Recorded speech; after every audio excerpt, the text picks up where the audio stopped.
Hello everyone, Janine from Hello-Janine.com. At this time of the year in France, it's Epiphany, and for that they serve what they call a Galette des Rois, or King's Cake. It is made with puff pastry and the filling an almond cream. Today, I'm going to show you how to make your own puff pastry, because the store-bought versions are often inferior quality and not so good. But mine is absolutely delicious, and it's so easy to make. So let's get started. Start by adding the flour, then a little portion of the butter, just to get it going.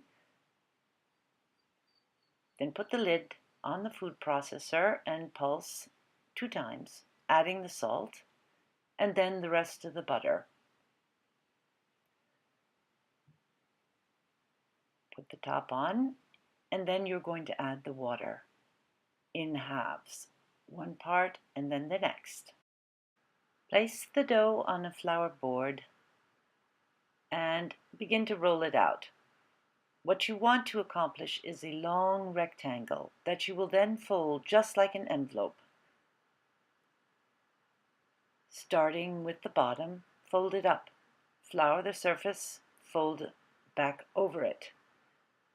Turn it around and repeat. Roll it out again and fold it.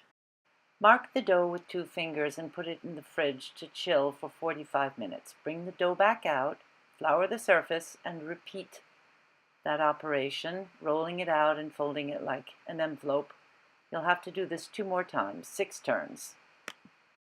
So here you have everything you need for the almond filling. You have 2 eggs, softened butter, 6 tablespoons, 2 tablespoons of rum, a pinch of salt, 1/3 cup of sugar, and 2/3 cups of powdered almond.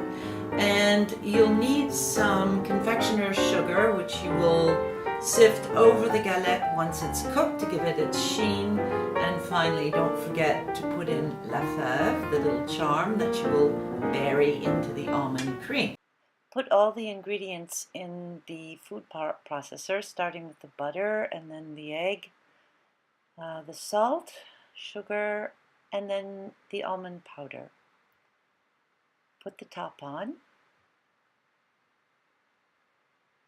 Oops, having a little trouble there. Oh, yes, I'm trying to have it show to you. Pulse it and pour in the rum. With the help of a pastry bag, pipe the almond filling in a circle, making sure to leave at least 1 inch of the sides without any of the filling. Make sure to bury your fève in the filling, and then you're going to use your egg wash to paint the circles in order to stick the top to the bottom. Once that's done, you're going to take the back of a knife and carefully make whatever design you wish. Egg wash it again, put it in the fridge, repeat the operation before going into a hot oven, 425 degrees, which you will lower immediately to 400, and bake for 30 to 35 minutes. Remove from the oven, sprinkle with confectioner's sugar, and put it back for 2 minutes. Don't forget to visit at www.hellojanine.com.